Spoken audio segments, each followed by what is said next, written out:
What's up, guys? Alright, I've been pretty laxed on getting the recordings out. So I did do arms yesterday, but I had a lot going on that day. So I literally got in, 40 minutes, got out, did my 5 movements, went to go do cardio, and then went home. I did film it in the car for like little talks, but not in the gym. So I thought, hey, maybe that's not, that's not great, right? I kind of slacked off a little bit, even though I was super busy, couldn't really get it done. But so let's just pick it up with today. Did arms yesterday. Today I'm doing legs.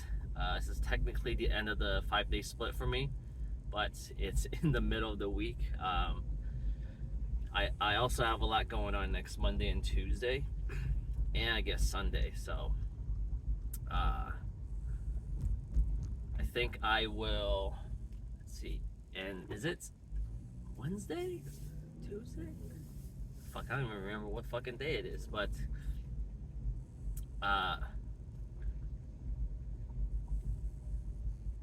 yeah, I might go straight for the next 3 days. And then just yeah, I don't know.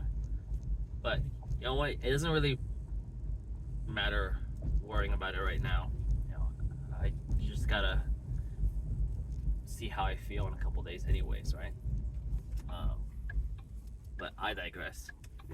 So gonna go do legs. Not too psyched about this one, because with this bro split, the second day of legs is deadlifts. So deadlifts into some type of lunge, like reverse lunge. I'll see if I could do it in the racks.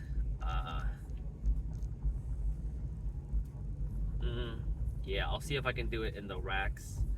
If I can't do it in the racks, then I'll just move on to Bulgarians, which I think is fair. And then leg extensions, leg curls, and then there's one last one. Oh, glute abductors. But I'm gonna do those at the cardio place, because I can just put my stuff down, lock that shit up, do the glute abductors. They also have a glute adductor, ab, and then add. So I'll just crank both of those out and then do cardio afterwards. So yeah, so pretty normal day. Feeling okay.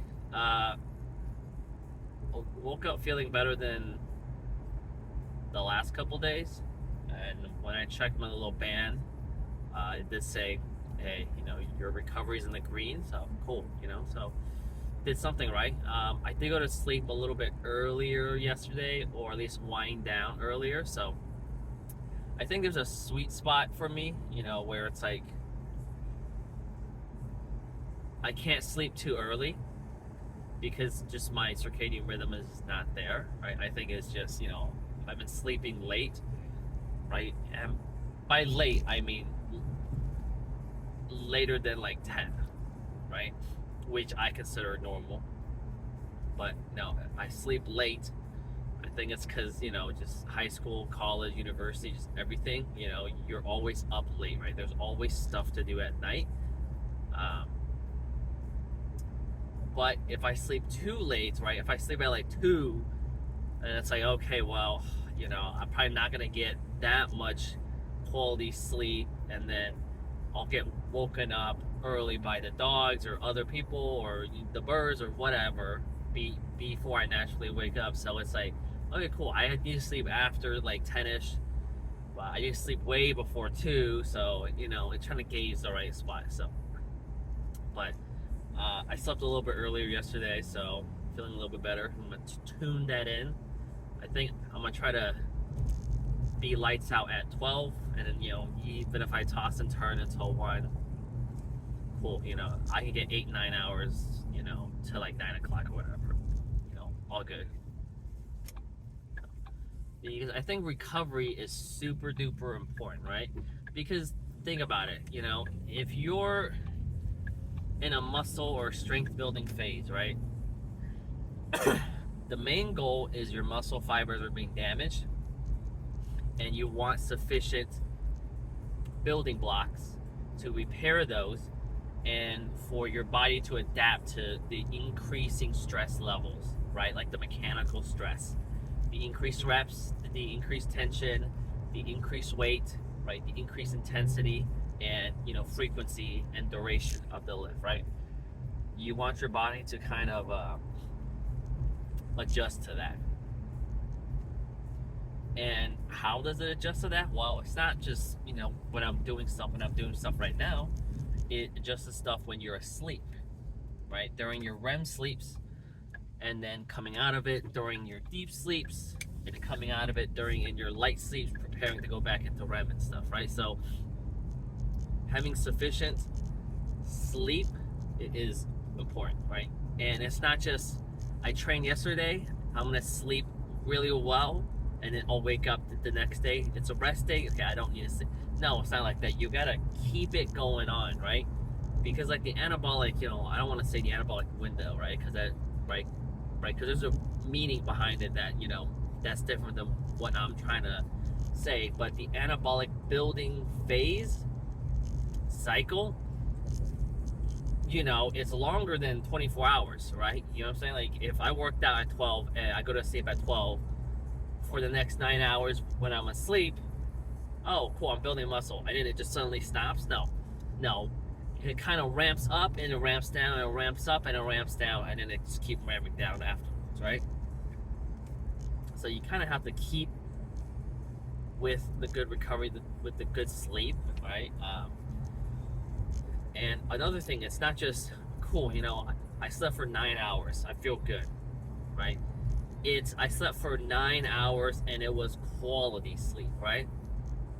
I'm talking about those micro wake ups that you have at night, right? That like you don't even consciously are aware of, right? Disturbances during the night, you know, that, you know, might shake you from a deep sleep or from a REM sleep and it brings you out of it too soon, right? It's all about quality, right? And even if you sleep for 6 hours or let's say you sleep for 5 hours, something wakes you up and you're like, oh, I'm up, right? And then you're like, oh, it's too early, so you take care of the issue that woke you up, then you go back to sleep for another 3 hours.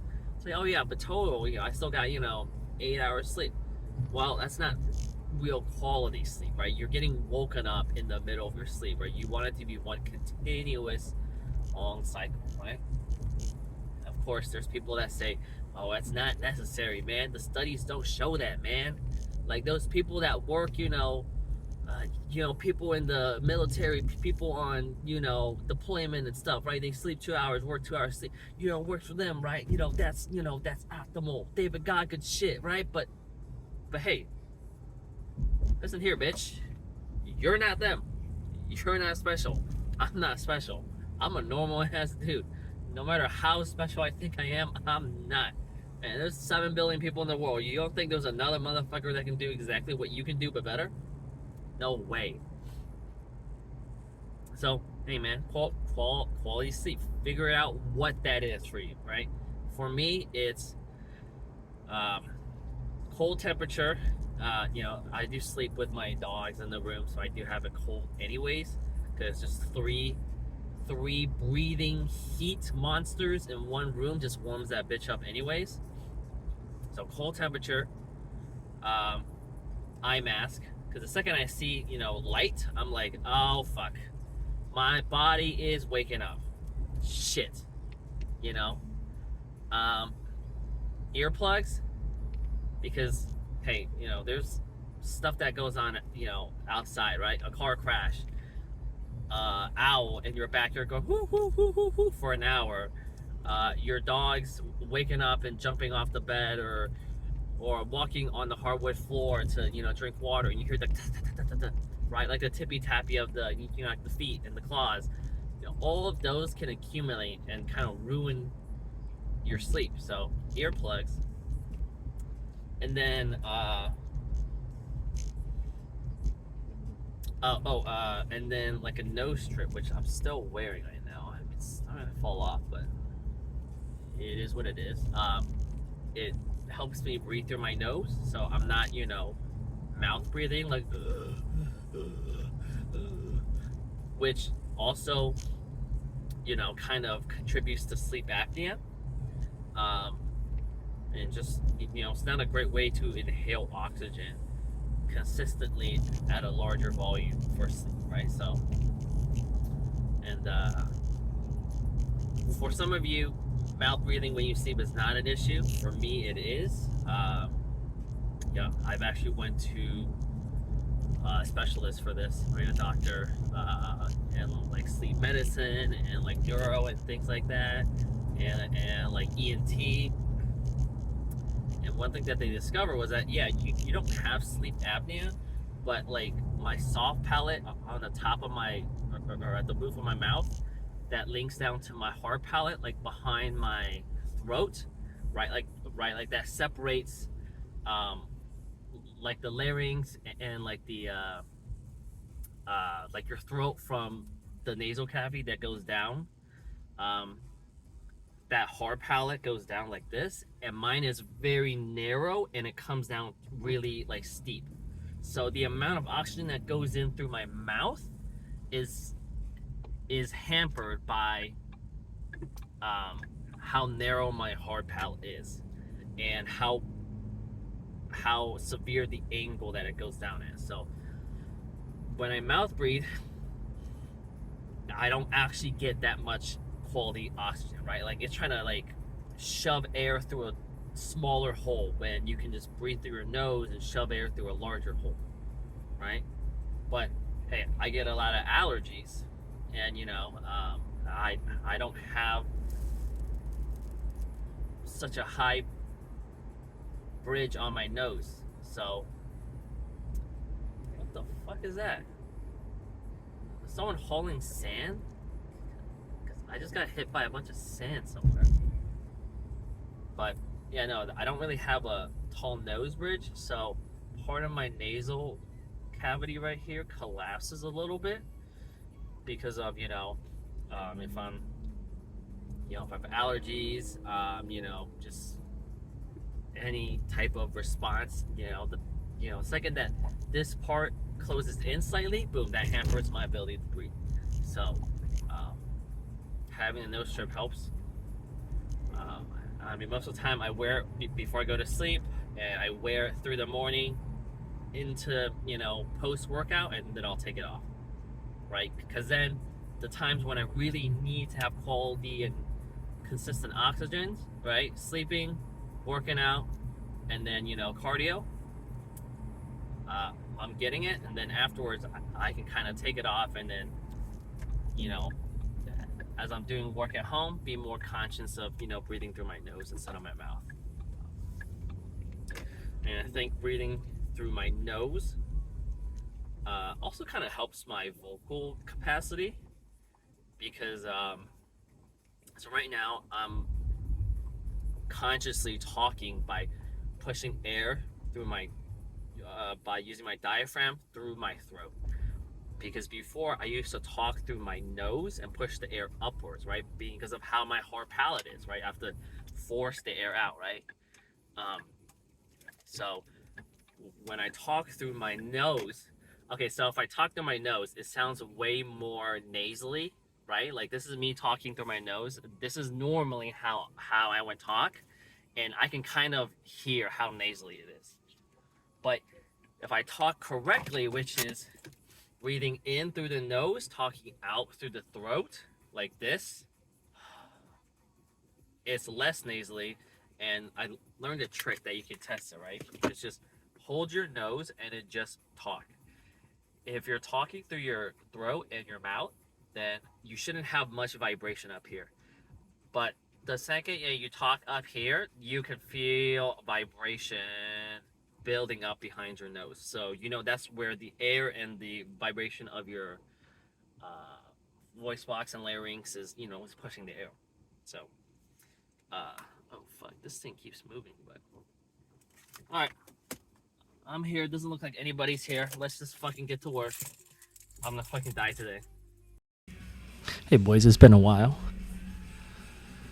I'm doing this recording I think 4 days after I actually hit this, because right after this, caught something, felt terrible, but I'm sure I'll talk about it later. But this leg day on this bro split starts out with deadlifts into Bulgarians, into extensions, into hamstring curls. So I'm just warming up to my 5 rep max, which I forgot what it was. I think it's a red, a yellow, a green, right? So I'm just getting there. So I did get yelled at for using heeled shoes to deadlift. So I'm gonna be not lazy and then actually use flat sole shoes. But here I'm going for reps. I'm really trying to engage the glutes at the full extension. I'm also trying to keep a neutral or a more curved lower back so it doesn't round. So it doesn't look that heavy, but oh man, it's just systemically, deadlifts fucking kill me. So this is my working set. What is that? 25, 35, 40, 50, 120 kilos. My max is 160, so but no, this was fucking hard as shit. And I did get some good cues from some of the other guys. Head towards the ceiling, stand tall, pretend there's like a string that goes from the top of your head to your lower back to your butthole all the way down to your feet, and just imagine pulling that string upward. And that's kind of how he describes it. So that's kind of what I'm trying to use as a cue, is to get my fucking head all the way up. So, but I am pretty proud of myself. Doing deadlifts for reps for me, at least, is very hard, especially 5. I think 3 is good, but program says 5, so I'll do 5. And you can see that I'm using straps. Main reason is just I don't like the knurling on the Kabuki bars or on the Texas Strength bars or any of the power bars. It's just way too aggressive for me. I think the Alico and the Ollie knurling is perfect.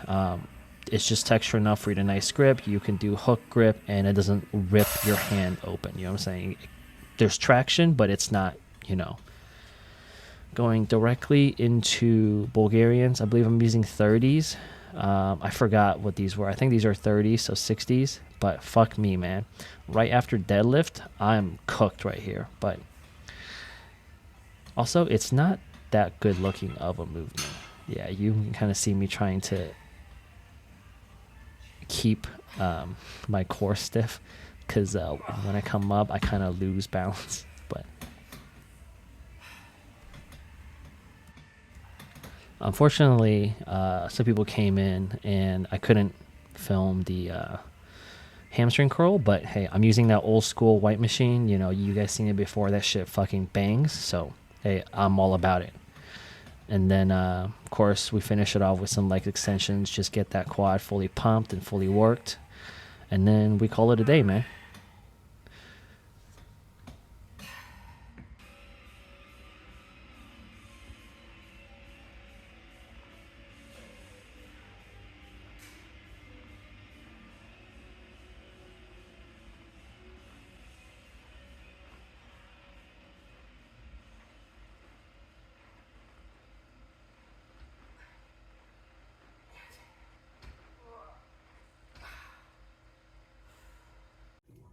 So, boys, all right, leg done. Man, I am fucking beat.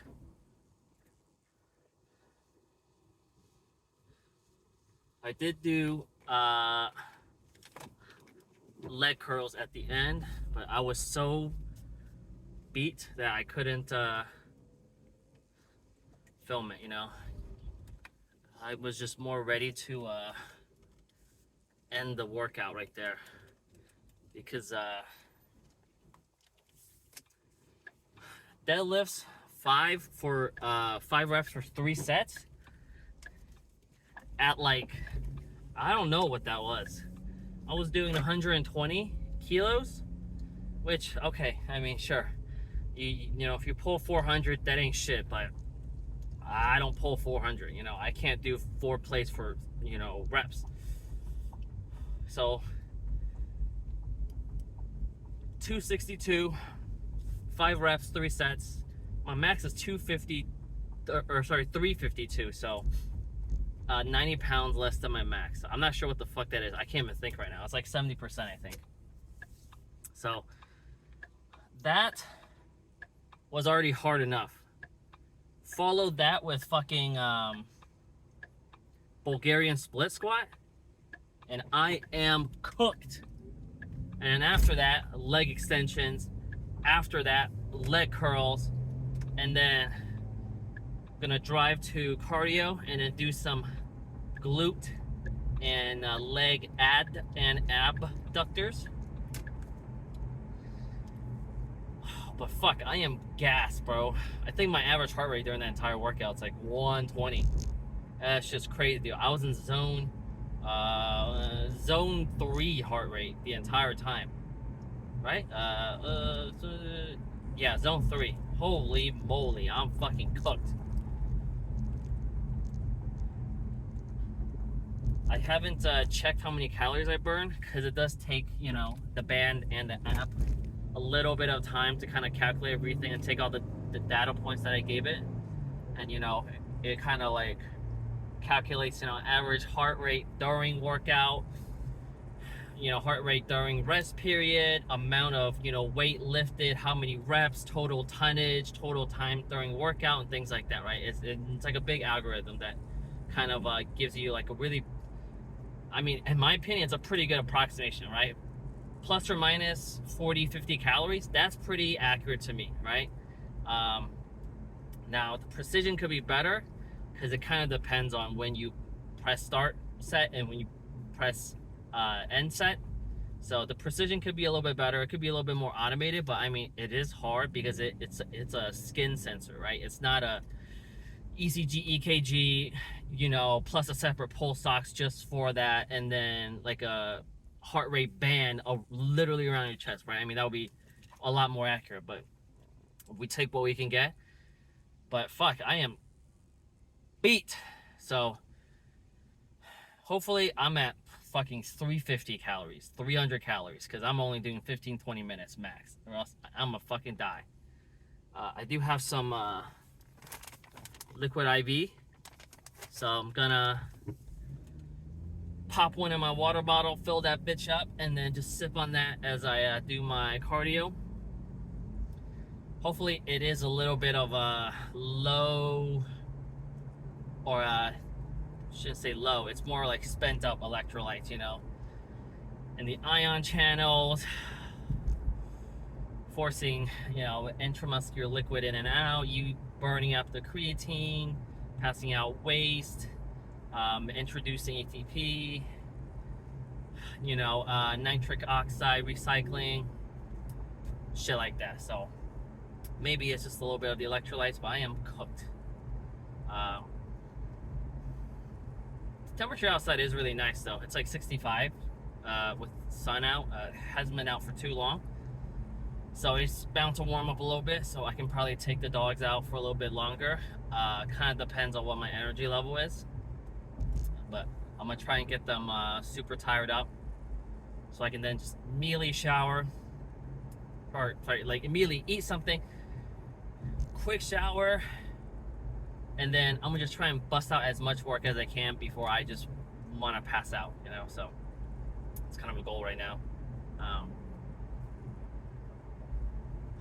Fuck.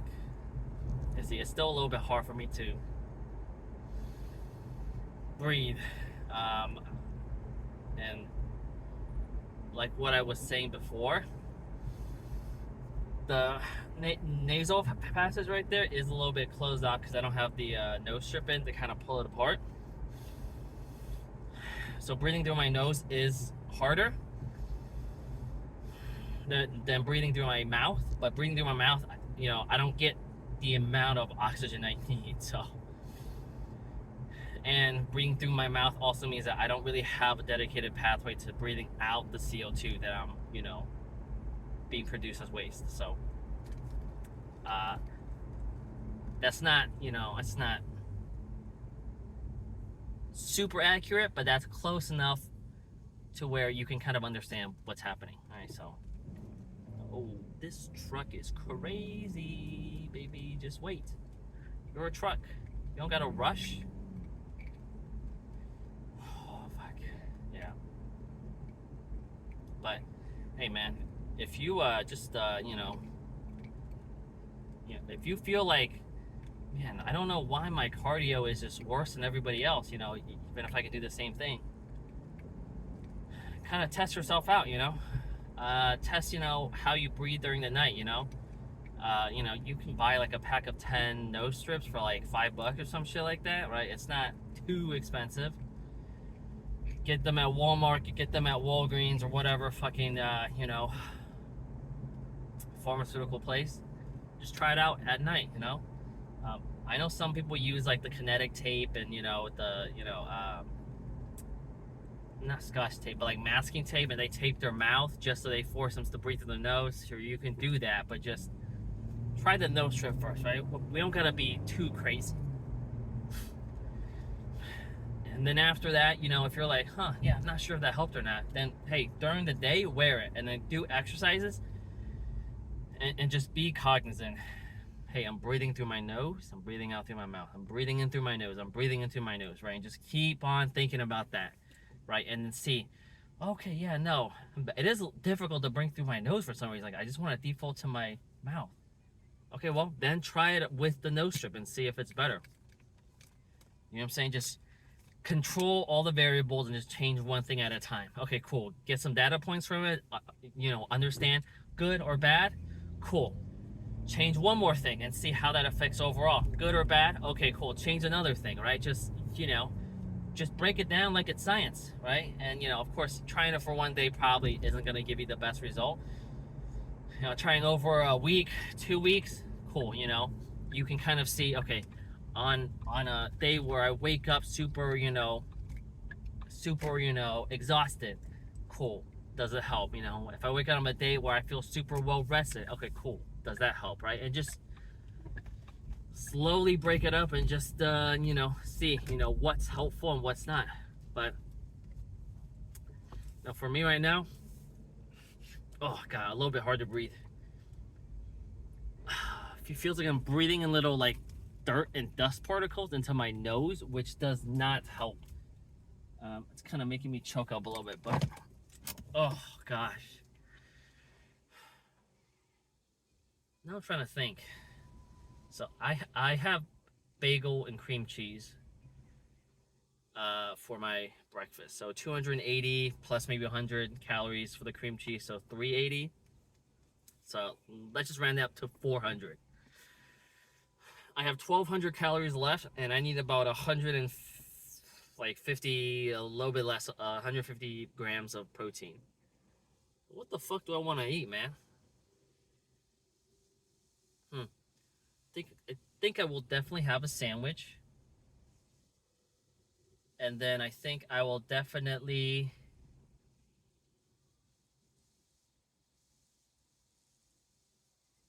I don't know, but I'm definitely gonna have a sandwich. So, all right, I'm gonna get in there, and I will see you guys tomorrow. Well, actually, tomorrow I'm resting because I'm cooked. So I'll see you guys in a couple days. Peace.